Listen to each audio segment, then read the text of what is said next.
आप सभी को नमस्कार। So hope you all doing pretty well. Welcome back to your own channel dream dose. Target 10 out of 10 का है और वो आप इजीली स्कोर कर सकते हो। बस आपको जितने भी वीडियोस दिए जा रहे हैं उसको आपको एकदम स्ट्रिक्टली फॉलो करना है, ठीक है। और एग्जाम में किस तरीके से क्वेश्चंस आपको सॉल्व करने हैं, जो बताए जा रहे हैं उसको आपको रट जाना है पूरी तरीके से। अगर आपने मैथ्स अभी तक नहीं पढ़ा है कोई बात नहीं, जो मैं बता रहा हूँ बस उतना आपको करना है, क्योंकि बीपीएससी में सब क्वेश्चंस जो है मैक्स टू मैक्स क्वेश्चन क्या होते हैं आपके रिपीट होते हैं, ठीक है। तो स्टार्ट करते हैं। सबसे पहले खुद से ट्राई करना है और उसके बाद आप मेरे सॉल्यूशंस देखोगे। लिंक नीचे हमने दे दिया है, व्हाट्सएप पे आप जरूर जुड़ जाएं और जितने भी स्टेटस आपको दिए जा रहे हैं उसको आप स्ट्रिक्टली फॉलो करें। देखिए पहला क्वेश्चन है आपके स्क्रीन पे, पहले खुद ट्राई करें। दो विद्यार्थियों में, ये देखो सबसे पहले हमने 67th का, ठीक है, जो दो पेपर हुआ है वो करवाया, ठीक है। उसके बाद 66 बीपीएससी का पेपर करवाया और ये जो है आपका 65th जो बीपीएससी हुआ था वो 65वीं उसका पेपर है। देखिए दो विद्यार्थियों में, हिंदी इंग्लिश नहीं करना है, मैं अच्छे से समझा के चल रहा हूँ, ठीक है।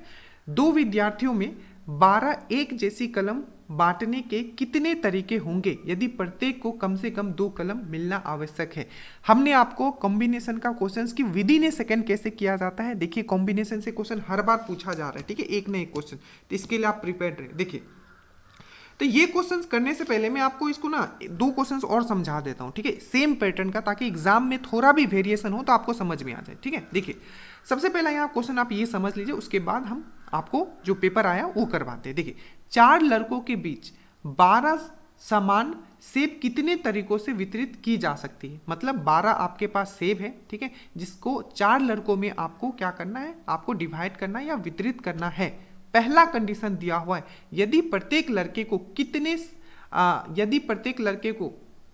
कितने सेब प्राप्त होंगे, और सेकेंड में दिया है यदि प्रत्येक लड़के को कम से कम 2 सेब प्राप्त हो सकते हैं। तो पहला कंडीशन दिया है कि यदि प्रत्येक लड़के को कितने भी सेब प्राप्त हो सकते हैं, मतलब फिक्स नहीं है कि इतना ही होगा। दूसरे में दिया हुआ है कि कम से कम, ठीक है, कि 2 सेब तो प्राप्त होगा ही हर एक लड़के को। अब देखो इस टाइप के क्वेश्चंस आपको करने कैसे, इसका सिंपल सा एक फॉर्मूला होता है जो आपको याद रखना है इस टाइप के क्वेश्चंस के लिए। वो क्या होता है, तो ये होता है आपका कॉम्बिनेशन, लिख लोगे, ठीक है, n + r - 1 और यहाँ होता है आपका r - 1। और कॉम्बिनेशन को विद इन ए सेकेंड कैसे सॉल्व करते हैं विदाउट फॉर्मूला, वो भी मैंने आपको समझाया है, ठीक है।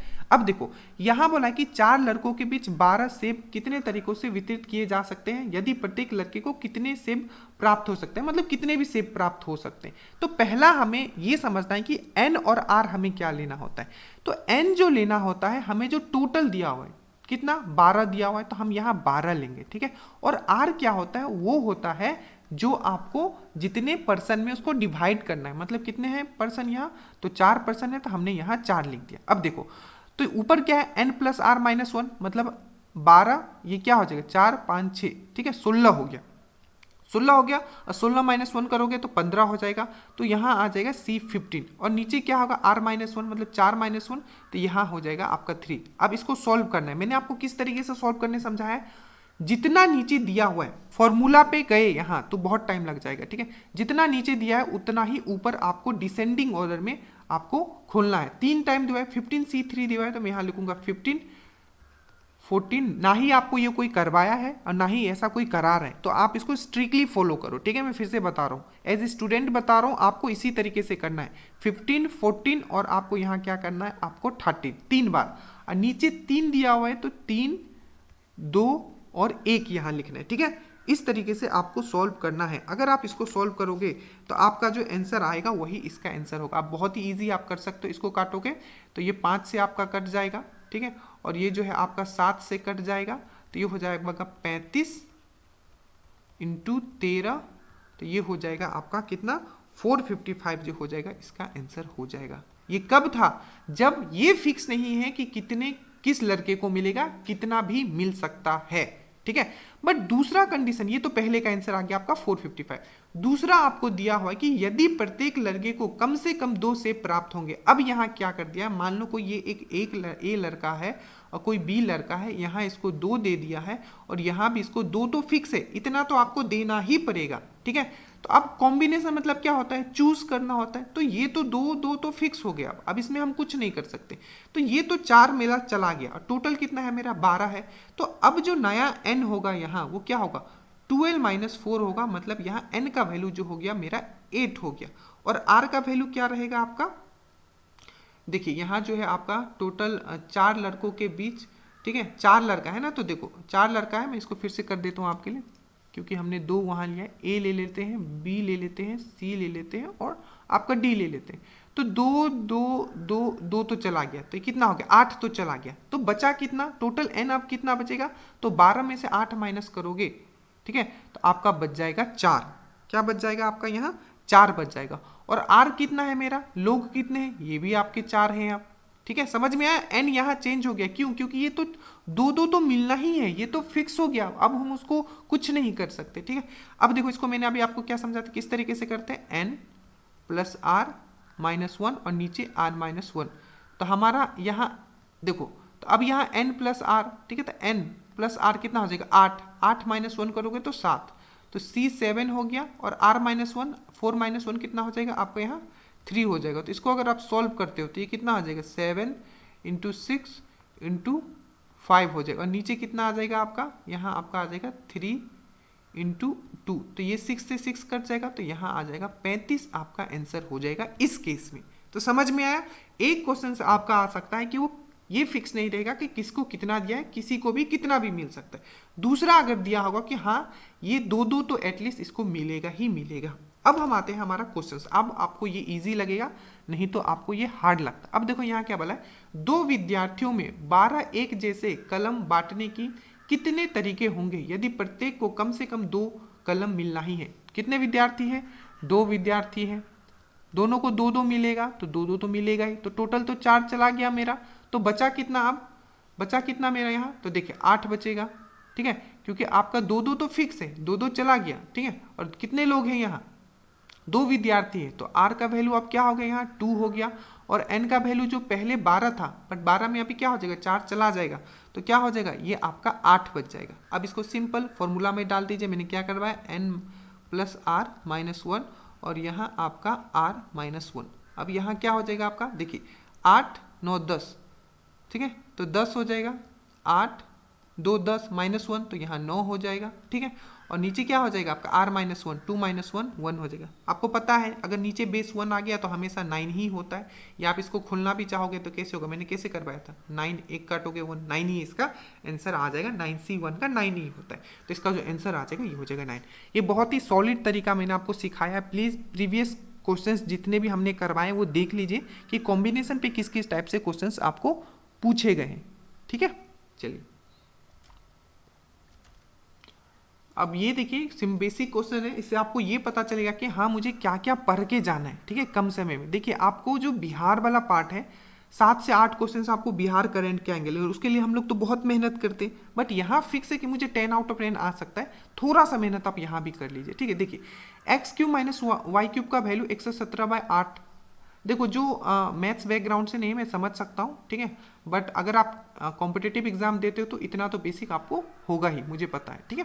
X cube minus Y cube आपका 117/8 दिया है, X minus Y equal to 3/2 दिया है, और ये X square plus X Y plus Y square का वैल्यू क्या होगा, सिंपल सा मुझे दिख रहा है किसका फॉर्मूला है, तो ये जो है आपका ए क्यूब माइनस बी क्यूब का फॉर्मूला को बता रहा है। तो क्या होता है ए माइनस बी, अगर ये चीज़ नहीं पता है तो फिर नहीं कर पाओगे, ठीक है, A square plus B square plus A B, यही फॉर्म है, ठीक है। अब देखो इसको सिंपल है, अब मुझे क्या है कि X cube minus Y cube तो दिख रहा है मुझे 117/8 है, ठीक है। अब यहाँ a माइनस बी कितना है, तो ये है आपका 3/2 है, तो यहाँ इसके जगह क्या आ जाएगा आपका 3/2 आ जाएगा, तो जब मैं इधर लाऊंगा तो ये क्या हो जाएगा 2/3 हो जाएगा, ठीक है। और यहाँ क्या बच जाएगा जो मुझे निकालना है, ए स्क्वायर एक्स के जगह ए बी, एक्स वाई की जगह मैंने ए बी ले लिया ए बी, ठीक है। अब देखो इसको सिंपल सा आप सॉल्व कर लो, कोई प्रॉब्लम नहीं, यहाँ से करोगे तो ये हो जाएगा आपका, ये तो 4 से कट जाएगा और ये कट जाएगा आपका 3 3 जा 9 और 2 बचेगा, तो यहाँ 39, तो 39/4 4 इसका आंसर आ जाएगा। आपको क्या करना है, अब आपको ये करना है कि ये मैंने अपना नोट, छोटा सा शॉर्ट नोट लगा दिया है कि जितने भी फॉर्मूलाज है एल्जेब्रिक सम का, एक बार प्लीज देख लीजिएगा। हमने मेहनत करके आपके लिए लिख के यहाँ लगा दिया, एक बार आप देख लेना। ये एल्जेब्रिक और ये बेसिक जो है साइन कॉस का जो सिंपल एल्जेब्रा में भी पूछा जा सकता है, ठीक है। तो ये वाला प्लीज आप एक बार देख लेना, ठीक है। और ये सब देखो, ये सब बेसिक क्वेश्चन है, ठीक है, कि x square plus x square अगर ए है तो x plus 1/x equal to क्या होगा। तो बेसिक जो होता है वो आप देख लेना, ठीक है। अब ये देखो, ये क्वेश्चन भी बेसिक सा क्वेश्चन है, आपको ये दिया हुआ है और ये दिया हुआ है, ठीक है। तो अगर मैं इसको लिखना चाहूँ यहाँ, तो यहाँ क्या दिया है, 5 का पावर मुझे दिया हुआ है एक्स स्क्वायर प्लस 2x। ये सर्ट्स एंड इंडेसेस का क्वेश्चन है, बेसिक चीज़ें पूछी जा रही है। बस जो री एग्जाम हुआ था 66 वाला, उसमें क्वेश्चन उन्होंने थोड़ा अटपटा पूछ दिया, बाकी अभी तक ठीक है क्वेश्चन इनका, ठीक है। अब देखो, ये 5 के ऊपर बेस है, तो देखो, तो किसी के ऊपर भी अगर बेस सेम हो, ठीक है, मान लो यहाँ x लिखता हूँ इक्वल टू, यहाँ मैं y लिखता हूँ, ठीक है। तो दोनों का जब बेस सेम हो जाएगा तो x इक्वल टू y हम लिख सकते हैं, यही चीज आपको याद रखना है। अब देखो, बेस सेम करने के लिए अगर ये 125 दिया है तो इसको हम लोग क्या लिख सकते हैं, 5 का क्यूब लिख सकते हैं। 5 का अगर क्यूब लिखेंगे तो वो भी क्या होगा, आपका 125 ही होगा, और बाहर क्या है मेरा 2x प्लस 1 है। इसको फर्दर आप करोगे तो इस तरीके से लिख सकते हो 5 6x। इतना आपको एक्चुअली करना नहीं है एग्जाम में, आपको पता होगा कि 125 है तो इसको मैं डायरेक्टली लिख सकता हूँ 5 पे पावर क्यूब, और यहाँ क्यूब लिखूंगा तो ये सबसे मल्टीप्लाई हो जाएगा, तो 6x प्लस 3 हो जाएगा यहाँ, तो 6x प्लस 3 हो गया, ठीक है। और यहाँ भी बेस सेम, यहाँ भी बेस सेम। अब ये ऊपर और ऊपर को आप इक्वेट कर सकते हो, इक्वल कर सकते हो, तो X square plus 2x plus 7 equal to हो जाएगा आपका 6x प्लस 3। एक तो आप कर सकते हो x का मैं क्या वैल्यू रखूं कि ये इक्वल हो जाए, तो देखो कि अगर x का वैल्यू 2 रखोगे तो आपका ये आंसर, ये मतलब ये इक्वेशन सेटिस्फाइड कर जाएगा। या आप इसको इस तरीके से भी कर सकते हो, ठीक है, आप इस तरीके से कर सकते हो कि आप इसको सबको इधर लेके आ जाओ। तो ये क्या है, प्लस 2x है, ये क्या हो जाएगा, इधर आएगा तो ये माइनस 6x आएगा, तो यहाँ आपका आ जाएगा माइनस 4x, ठीक है। फिर से अगर इधर आ जाएगा, फिर से अगर ये इधर आ जाता है, ये वाला अगर इधर आ जाता है तो ये क्या आ जाएगा आपका माइनस प्लस में 4 आ जाएगा इक्वल टू 0 आ जाएगा, क्योंकि माइनस 3 आएगा, ठीक है। इतना समझ में आया। अब इसके बाद कुछ नहीं करना है आपको, बस आप इसको सॉल्व कर लीजिए। आप क्वाड्रेटिक इक्वेशन अगर आपको आता है सॉल्व करने तो हो गया, और कुछ नहीं है। देखिए एक्स स्क्वायर माइनस 2x, ठीक है, क्योंकि मुझे प्लस में बनाना है तो माइनस 2x और माइनस 2x प्लस यहाँ 4 इक्वल टू 0 करूँगा। x में अगर कॉमन लेता हूँ तो यहाँ मेरा x माइनस 2 आ जाएगा, और अगर यहाँ मैं माइनस 2 कॉमन लेता हूँ तो अंदर में x माइनस 2 आ जाएगा। तो सिंपल है, जो मेरा रूट आ रहा है वो x माइनस 2 और x माइनस 2 ही आ रहा है, मतलब x का वैल्यू जो होगा 2 होगा। या डायरेक्टली आप यहाँ x का वैल्यू भी चेक करके कर सकते हो, x का वैल्यू यहाँ 2 रखोगे तो वो भी सेटिस्फाई होगा, तो ऑप्शन से भी कर सकते हो, ठीक है। यहाँ से बस आपको सिंपल सा फंडा याद रखना था कि अगर बेस अगर सेम है तो ऊपर वाले पावर भी हम लोग इक्वेट करके इक्वल कर सकते, ठीक है। ये क्वेश्चन 66 में भी पूछा गया था इस टाइप का। मैं बोल रहा हूँ ना, क्वेश्चन सब रिपीट होते हैं, ठीक है। अब देखिए, इसका मतलब मैंने आपको पहले भी समझाया, ठीक है, कि इसका मतलब आखिर होता क्या है, ठीक है। इसका मतलब और कुछ नहीं है कि n का वैल्यू 1 से लेके 15 तक रखेंगे, ठीक है, तो पूरा क्या इसका सम आएगा, मेरा ये पूछा जा रहा है कि उसका मान कितना आएगा। देखो, तो मैं अगर मेरा लिखता हूँ यहाँ x प्लस 1/3, ठीक है, तो पहले सबसे पहले मैं n का वैल्यू अगर 1 लेता हूँ, n का वैल्यू 1 लेता हूँ, मतलब x का जगह मैं क्या रखूंगा, यहाँ x होना चाहिए एग्जैक्टली, ठीक है, x का वैल्यू 1 से लेके 15 तक, ठीक है।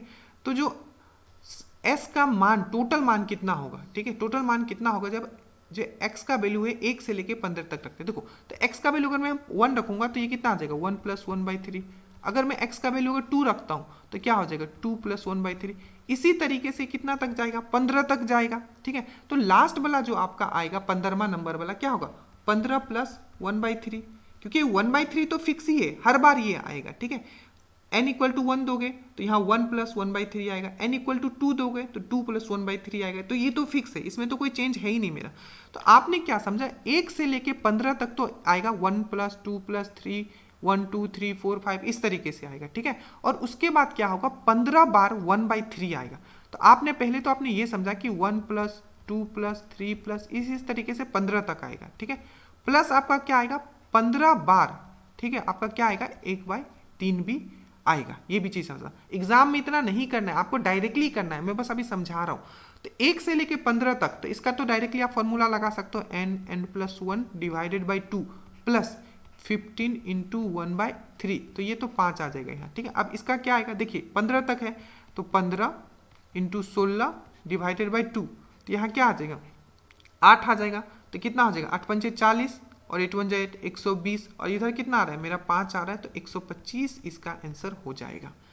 बट एग्जाम में आपको ऐसे नहीं करना है, आपको बस ये समझाने के लिए था। एग्जाम में सिंपल मुझे दिखेगा, क्या दिखेगा कि n जो है, ठीक है, 1 से लेके 15 तक जाएगा, तो 1 से लेके 15 तक तो आएगा ही। तो सिंपल सबसे पहले तो मैं 1 से 15 तक का मैं लिखूंगा, तो यहाँ 15 लिखूंगा, क्योंकि सिंपल क्या फॉर्मूला होता है, सम ऑफ n नंबर का, ये वाला फॉर्मूला होता है। तो 15 इंटू 16 डिवाइडेड बाई 2 लिखूंगा, ठीक है। प्लस क्या लिखूंगा 1/3 कितने बार आएगा 15 बार आएगा, तो 1/3 इंटू 15 में कर दूंगा। तो यहाँ से मेरा 5 आ जाएगा और यहाँ से मेरा 120 आ जाएगा। 8 पंचे 40 के शून्य हासिल 4, 8 4 12, ठीक है, और यहाँ 125 आपका आंसर हो जाएगा। डायरेक्टली आपको करना है, सेम क्वेश्चन आपका रिपीट होगा। अब देखो ये रेलगाड़ी का कंसेप्ट तो हर मतलब रेलगाड़ी मतलब बीपीएससी का फेवरेट रेलगाड़ी, ठीक है। देखो 2 रेलगाड़ी जिन, और इसमें सिर्फ रिलेटिव स्पीड का कंसेप्ट आपको यूज करना है। 2 रेलगाड़ी जिनमें प्रत्येक की लंबाई 150 मीटर और प्रत्येक की गति 90 किलोमीटर प्रति घंटा है, तो एक दूसरे को विपरीत दिशा बोल रहा है, ध्यान देना, को पार करने में लिया गया समय। देखो एक ट्रेन इधर से आ रहा है, ठीक है, और एक ट्रेन इधर से आ रहा है, ठीक है, दोनों विपरीत दिशा में। तो सिंपल है, स्पीड क्या हो जाएगा ऐड हो जाएगा। अगर सेम दिशा में जाता तो स्पीड माइनस हो जाता। अब देखो तो ये एक दूसरे को क्रॉस कब कर लेंगे, बोलते टोटल एक दूसरे को क्रॉस कर लेना। मतलब अगर मैं ये ए लिखता हूं और अगर ये ए लिखता हूं और ये मैं बी लिखता हूं, तो मान लीजिए बी जो है बी पूरा इसको पार कर लेगा और ए जो है यहां से यहां निकल जाएगा। तो ये हो जाएगा, मतलब ये पिन पॉइंट दोनों का लास्ट वाला, तो ए पूरा इधर निकल जाए और बी पूरा इधर निकल जाए। मतलब टोटल डिस्टेंस इसको कितना कवर करना पड़ेगा, अगर आप एक दूसरे को पूरा पार करना है तो दोनों का जितना लेंथ है उतना ही पार करना पड़ेगा। ये चीज आपको समझ के रखना है, ठीक है, ये याद रखना, बहुत इंपॉर्टेंट कंसेप्ट है। इवन एक ट्रेन इधर से जा रहा है, एक ट्रेन इधर से जा रहा है, ठीक है, तो इसमें भी अगर इसको पूरा करना है, ठीक है, पूरा करना है, तो इसको पार करना ही पड़ेगा जो सेम डायरेक्शन में भी जा रहा है, ठीक है। क्योंकि देखो यहां से, चलो आप इतना समझ गए होंगे, ठीक है, ये वाला चीज आप समझ गए ना, बात खत्म। चलो अब देखो स्पीड इक्वल टू होता है आपका distance travel by time taken, ठीक है। स्पीड क्या होता है आपका distance travel by time taken. तो अगर यहाँ आपको ने समझ लिया, तो स्पीड मेरा क्या है, दोनों का स्पीड मुझे दिया है 90 दिया है, तो 180 किलोमीटर पर आवर ये हो गया, स्पीड ऐड हो जाएगा।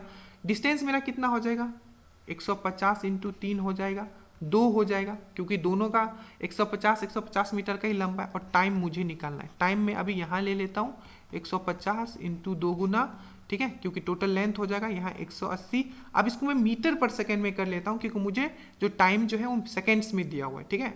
तो 15/18 हो जाएगा, तो ये 10 गुना चला जाएगा, ठीक है, और ये 50 हो जाएगा, ठीक है, ये 50 हो जाएगा, तो 50 3 जा 150, तो ये हो जाएगा 3 इंटू 2 इक्वल टू 6 सेकेंड हो जाएगा। बस इतना समझना था आपको कि सेम अगर डायरेक्शन में है तो स्पीड माइनस होगा, और ऑपोजिट डायरेक्शन से आ रहा है तो स्पीड प्लस होगा। और टोटल लेंथ जो वो ट्रेवल करेगा वो कितना ट्रेवल करेगा, जितना दोनों का लेंथ होगा, ठीक है, कितना, जितना दोनों का लेंथ होगा, याद रखिएगा।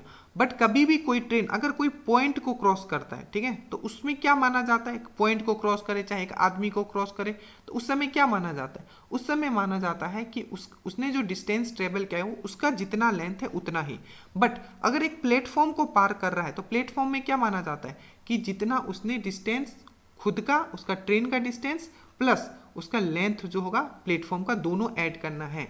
तो ट्रेन होगा तभी भी लेंथ ऐड होगा, ट्रेन प्लेटफॉर्म होगा तभी भी लेंथ ऐड होगा। बट अगर एक कोई पोल दिया हुआ है या कोई आदमी दिया हुआ है तब ऐड नहीं होगा। तो इसका आंसर हो जाएगा आपका 6 सेकेंड।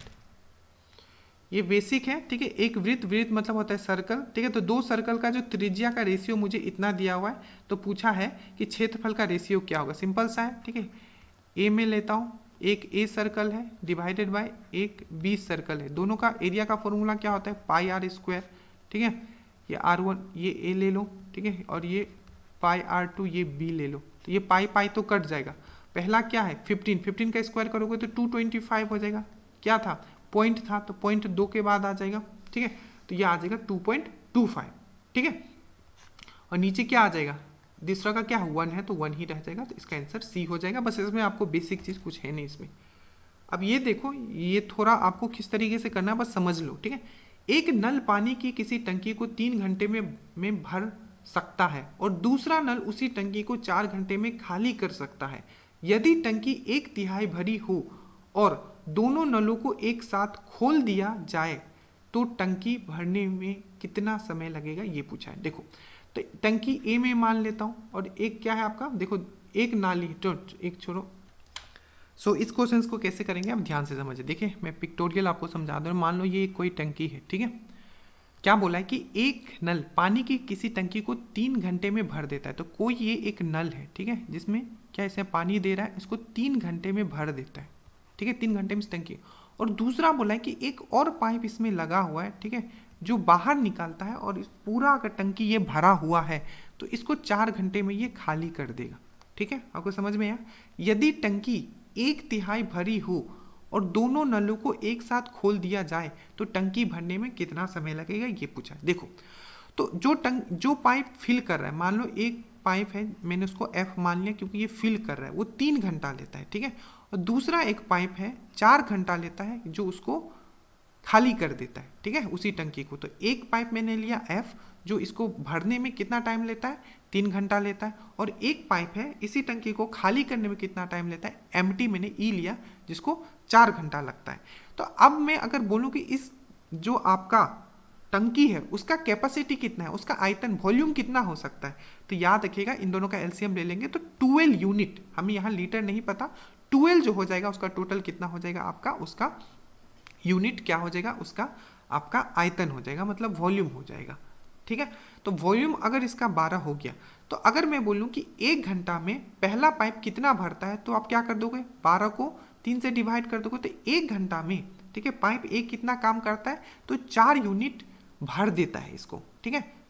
और वही मैं बोलूं कि 1 घंटा में जो पाइप खाली करने वाला पाइप है वो इसको कितना खाली कर देगा, तो 12 को फिर से 4 से मैं डिवाइड कर दूंगा, ठीक है, तो 3 यूनिट खाली कर देगा। तो ये प्लस में आ रहा है, ये माइनस में आ रहा है।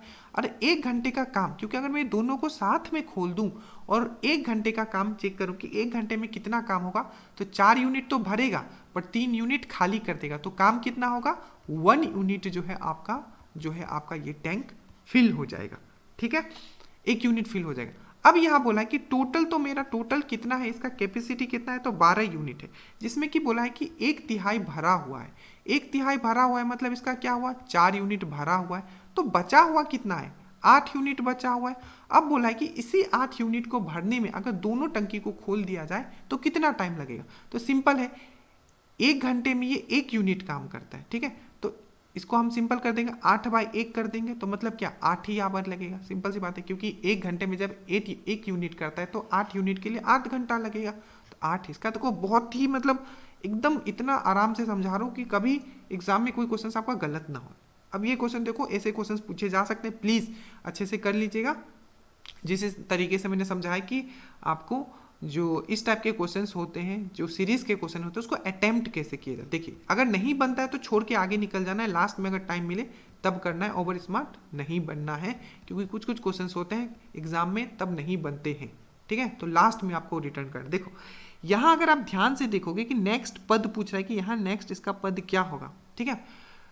तो आपको एक चीज़ तो समझ में आ रहा होगा कि यहाँ ये 3 का स्क्वायर दिया हुआ है, ठीक है, और यहाँ ये आपका 5 का स्क्वायर दिया हुआ है, और यहाँ ये आपका 7 का स्क्वायर, इतना तो आपको समझ में आ गया, ठीक है। उसके बाद है यहाँ है 1, ठीक है, ठीक है, उसके बाद ये क्या हो गया, हाँ चलिए यहाँ है 1 आपका, ठीक है, और इसको मैं अच्छे से यहाँ लिख लेता हूँ, ठीक है, एक बार रुक जाइएगा, 1 3 9 15, ठीक है, उसके बाद 25, इसके बाद 35 और इसके बाद 49। अब देखो ये तो 1 का स्क्वायर हम बोल सकते हैं, यहाँ 1 का स्क्वायर हो गया, ये क्या है आपका 3 का स्क्वायर हो गया, ये क्या है आपका 5 का स्क्वायर है, और ये क्या है आपका 7 का स्क्वायर है। अब यहाँ देखो ये क्या आपको दिख रहा है, आप सिंपल आपको दिख रहा होगा कि 2 स्क्वायर माइनस 1 है, 1 2 का स्क्वायर नहीं है, यहाँ 2 का स्क्वायर माइनस 1 है, और यहाँ क्या है आपका सिंपल ये 3 है, यहाँ क्या 4 का स्क्वायर, तो 4 का स्क्वायर माइनस 1 हो रहा है मेरा, ठीक है।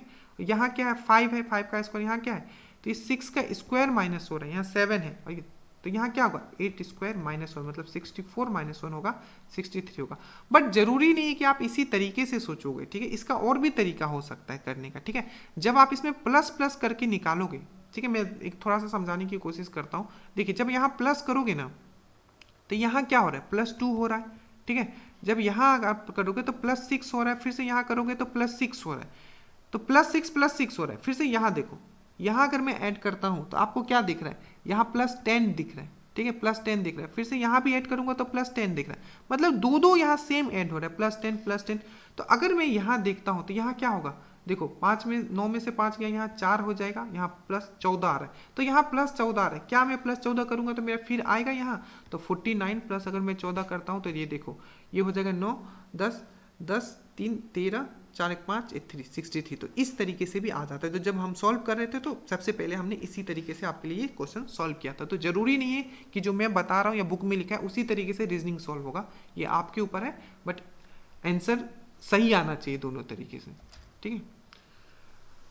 अब ये देखो, ये है आपका कि x square minus Y square equal to 7 दिया हुआ है, x minus Y equal to 1 दिया हुआ है। तो एक आयत मतलब होता है आपका रेक्टेंगल, जिसकी लंबाई मतलब लेंथ, चौड़ाई मतलब ब्रेथ, क्रमशः x और y है। तो एक कोई भी आयत है, ठीक है, कोई भी एक आयत है, मैं यहाँ आपके लिए एक आयत बना लेता हूँ, आयत मतलब रेक्टेंगल बना लेता हूँ, ठीक है, जिसका बोला है कि उसका जिसकी लंबाई जो है x है, ठीक है, चौड़ाई जो है इसका y है, ठीक है। तो पूछा है कि इसका विकर्ण का वैल्यू क्या होगा, ये पूछा जा रहा है, ठीक है। और मुझे क्या क्या दिया हुआ है, तो x square minus Y square equal to मुझे 7 दिया हुआ है, और मुझे x माइनस वाई जो मुझे दिया हुआ है ये 1 दिया हुआ है। सिंपल सा है, आपको पता है इसको हम क्या लिख सकते हैं, x प्लस वाई और x माइनस वाई लिख सकते हैं, क्योंकि आपको फॉर्मूला होता है a square minus B square का क्या होता है a plus B, a minus B equal to मुझे 7 दिया हुआ है, और x माइनस वाई का वैल्यू 1 दिया है, तो x माइनस वाई इधर नीचे चला जाएगा, तो x प्लस वाई का वैल्यू कितना आ जाएगा आपका 7 आ जाएगा। तो सिंपल है, जब x प्लस वाई का वैल्यू आपको 7 दिया हुआ है, x माइनस वाई का वैल्यू अगर आपको 1 दिया हुआ है, तो आप निकाल नहीं लोगे x क्या है y क्या है, सिंपल, मैंने इसको भी आपको बताया कि कैसे निकाला जाता है। x का वैल्यू हमेशा क्या होगा 7 प्लस 1 डिवाइडेड बाई 2 होगा, और y का वैल्यू क्या होगा 7 माइनस 1 डिवाइडेड बाई 2 होगा, तो ये हो जाएगा आपका 4 और ये हो जाएगा आपका 3, ठीक है। तो ये हो जाएगा आपका 4, ये हो जाएगा आपका 3, तो ये क्या है 888 है, सिंपल, ये 4 है, 888 है, 3 4, तो ये क्या होगा आपका 5, इसका आंसर हो जाएगा, ठीक है। 888 आपने पढ़ा है ना पाइथागोरस थ्योरम, यहाँ 90 डिग्री बना रहा है, ठीक है। ये 3 का स्क्वायर है प्लस 4 का स्क्वायर है, अगर इसको मैं कुछ भी मान लूँ h मान लूँ, ठीक है, तो ये h हो जाएगा, तो ये 9 हो जाएगा, ये 16 हो जाएगा, ये 25 का स्क्वायर रूट आ जाएगा, ये वाला रूट इधर दे देंगे, तो यहाँ क्या आ जाएगा 5 आ जाएगा। पाइथागोरस आपने पढ़ा होगा, बीपीएससी देने वाले हो आप लोग। अब ये क्वेश्चन देखो हम किस तरीके से करते हैं उसको ध्यान से समझना, ठीक है। देखो 80 विद्यार्थियों की एक कक्षा में 60% विद्यार्थी कैरम खेलते हैं, 45% शतरंज खेलते हैं, और 10% विद्यार्थी ना कैरम खेलते हैं और ना शतरंज, ठीक है। तो केवल शतरंज खेलने वाले विद्यार्थियों की संख्या क्या होगी, बार बार मैं बोल रहा हूँ कि क्वेश्चन रिपीट होता है, उन्होंने बहुत बार क्वेश्चन पूछा है, ठीक है। देखो आपको ये भी बनाने की जरूरत नहीं, क्योंकि 2 ही इसमें चीज है, ठीक है, बट मैं समझा दे रहा हूँ। देखो टोटल विद्यार्थी है, मतलब 100% जो विद्यार्थी है, ठीक है, वो कितना है आपका 80 दिया हुआ है। जैसे बोला कि 60% जो है क्या खेलता है आपका कैरम खेलता है, ठीक है, और जो आपका 45% जो है आपका क्या खेलता है शतरंज खेलता है, ठीक है, शतरंज खेलता है, और 10% ऐसे विद्यार्थी हैं, ठीक है, वो कुछ नहीं खेलते हैं, नहीं ई खेलते हैं ना ई खेलते हैं, ना कैरम खेलते हैं ना शतरंज खेलते हैं, बट कुछ विद्यार्थी ऐसे होंगे जो ये दोनों खेलते होंगे, ठीक है, इस तरीके से भी हो सकता है, होगा ही मतलब। अब देखो तो पूछा है कि केवल शतरंज खेलने वाले विद्यार्थियों का मान बताइए, केवल शतरंज कितने लोग खेलते। अब एक चीज देखो 60% में ऐड करता हूँ, 45% में ऐड करता हूँ, और मैं यहाँ फिर से 10% ऐड करता हूँ, ये टोटल मुझे कितना आना चाहिए, सिंपल सी बात है ना, ये टोटल मुझे 100% आना चाहिए। क्यों, क्योंकि 100% ही होता है कोई भी चीज अपने आप में, तो 100% विद्यार्थी आना चाहिए जो कि 80 है, बट यहाँ देखो 60 प्लस 40 100 और 5 105 10 115 आ रहा है। तो ये आखिर 115 क्यों आ रहा है, क्योंकि कुछ लोग तो कैरम खेलते हैं, कुछ लोग आपको शतरंज खेलते हैं, ठीक है, और कुछ लोग, ठीक है, ऐसे हैं जो कुछ नहीं खेलते। तो टोटल को ऐड करके मुझे कितना आना चाहिए था 100% आना चाहिए था, ध्यान से समझना। बट बात यहाँ ये हो रहा है कि कुछ लोग ऐसे हैं जो वो दोनों खेलते हैं, ठीक है, दोनों खेलते हैं, मतलब शतरंज वाला कुछ लोग ऐसे होंगे जो आपका कैरम खेलते हैं, कुछ कैरम वाले ऐसे होंगे जो शतरंज खेलते होंगे, इसीलिए ये 15% हमें ज़्यादा आ रहा है। ये बीच वाले लोग हैं, यहाँ वाले लोग हैं। ठीक है, समझ में आया? तो अब सिंपल सी बात है, आप किसी तरीके इसका आप पहले क्या कर लो कि 15% इस पर माइनस कर दो, 30% इसका आप डायरेक्टली निकाल लो, तो आपका आंसर आ जाएगा। सिंपल है। देखो तो 15% बीच में आ गया, तो 15% अगर बीच में आ गया तो सिंपल है, तो इतना वाला सिर्फ कितना बचेगा, सिर्फ शतरंज वाला, तो 15 से माइनस कर दो तो कितना आ जाएगा 30। तो 80 का 30% कितना होता है, 24 होता है। ठीक है, अब ये मत बोलना सर ऐसे कैसे निकल गया, अरे 10% इसका क्या होगा, पॉइंट करके सिखाया हो ना, 8 होगा तो 3 गुना कर दो 24 हो जाएगा। ठीक है, तो 24 जो हो जाएगा इसका आंसर हो जाएगा। ठीक है, so thank you so much. देखिए हम तो मेहनत कर दे रहे हैं आपके लिए, ठीक है, बट आप देखोगे ही नहीं तो फिर ये आपके ऊपर है। और मुझे पता है ना ही, आप देख लो ना, कहीं भी आप यूट्यूब पे देख लो, जो भी बीपीएससी के करवाए, इस लेवल तक जाके आपको मैथ्स कोई नहीं करवाएगा। ठीक है, तो मैथ्स एंड साइंस दोनों का हम दे देंगे प्लेलिस्ट, आप प्लीज़ कंप्लीट करके जाइएगा, बाहर नहीं जाएगा। जय हिंद।